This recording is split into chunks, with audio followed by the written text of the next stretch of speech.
Hey, good morning. We are taking a look at some retail space and playing a little game of would you put your business here?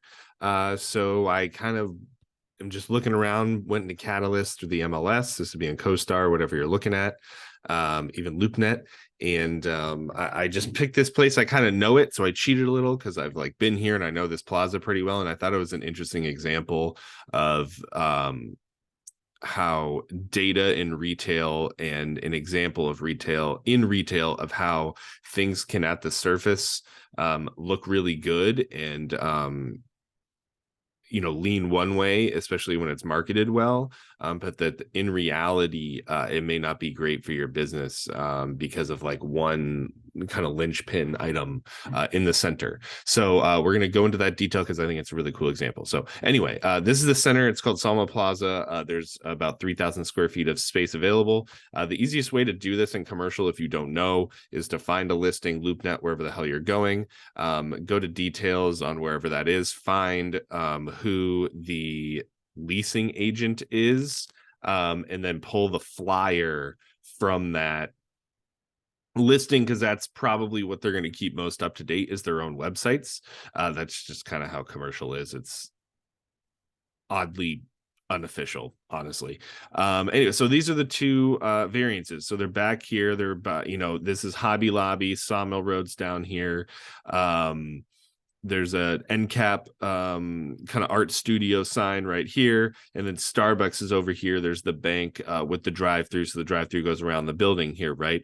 And so we're back over here, and there used to be a bar. It might still be there. Maybe this is one of the vacancies. I think it was called the Black Tap bar. Really cool little just like hole in the wall spot.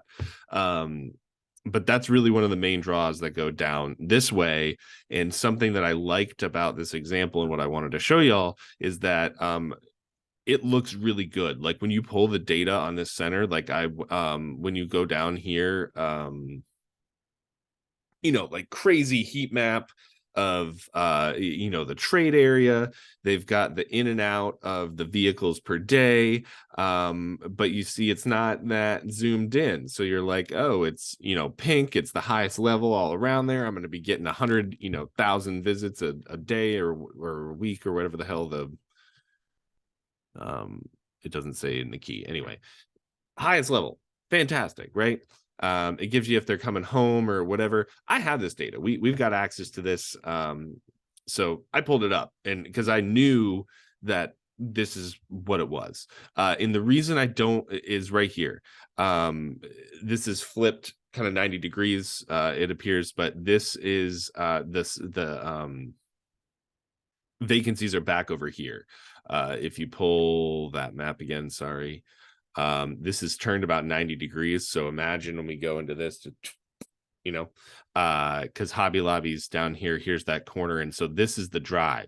And so what happens is everyone comes in here and they make a right, because everyone comes in here and they're cutting to Starbucks, or they're going to Bibimbap for lunch, or they're coming over here to go to Planet Fitness. Everyone cuts in here and they make a right. Very few people go straight back here. Even fewer people get like back over here, like hardly anyone gets back over there. This Planet Fitness or wherever the hell this thing is, that used to be a circuit city. So like this used to be a pretty big center, I bet. But this is really in the back, and then we'll pull it up on Google Maps here, because you'll see that it's where the hell am I? Here we are. Sorry. It's not good visibility is my point. So the whole point of this is that while it looks great in the brochure, if you don't know the area and you haven't driven here, like this is that entrance. So you can see Go Coal Cafe or whatever the hell that place is. And then you make a right here and you go over there to Starbucks, or you go straight through there to cut. Hardly anyone takes a left. And then even when you drive down here,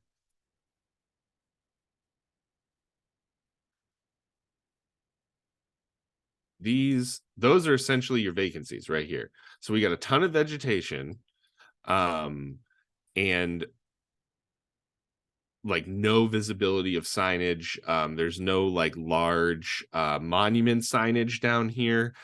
So that's like this, if you're going to be back here, the only way I could ever advocate for something like this for a client is if you were a like a business that drew customers to you, or a business that was not reliant on visibility for your customer basis, and that you were having them there for meetings, or you were providing a one-on-one service, and you were booked into direct bookings and that kind of thing. Because if you're reliant on being visible and on kind of direct retail usage and that kind of thing, you can see in the data when we pull the cell phone data, we've got 268,000 visits on Sawmill, up to almost 1 million all around Sawmill and all around here. So there's great visibility on the front. And even when you make a right here, and then they make a right in, and then they go to the right.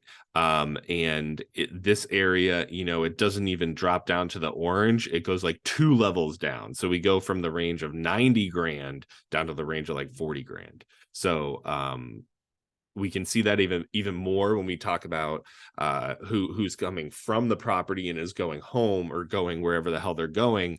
Down here where these are, we have the lowest level of people coming from the businesses that are down on that end of the plaza. We have 26 to 45,000, and then everything else is up in the 90,000 range. So the vast majority of people that go into this plaza and go into that entrance will not see this business and do not turn left. And quite frankly, if this is still pulled up, if you haven't been here before, this is like a sketchy little getting out of here thing. There's no light here, right? See, and then you've got the Patel brothers and Chipotle over here. That's Chipotle. So this whole intersection is kind of a clusterfuck of trying to like get the hell out of there. And then once you're actually over here, maybe it'll go there. There's like this stupid little like you can go right here, but the stop sign to turn left is like further ahead. So there's always some weird confusion about how this situation works if you're not familiar with it. So yeah, that's my random rant on why I think this retail center, or this retail listing down over here, is pretty much garbage unless you have a strategic business that does not rely on visibility, and that perhaps what we could do is negotiate you a hell of a deal because it's not desirable real estate in the retail center, and so you still get the benefits of being in like a retail center point. Like there are a lot of people within this 1.5 or whatever mile range around here.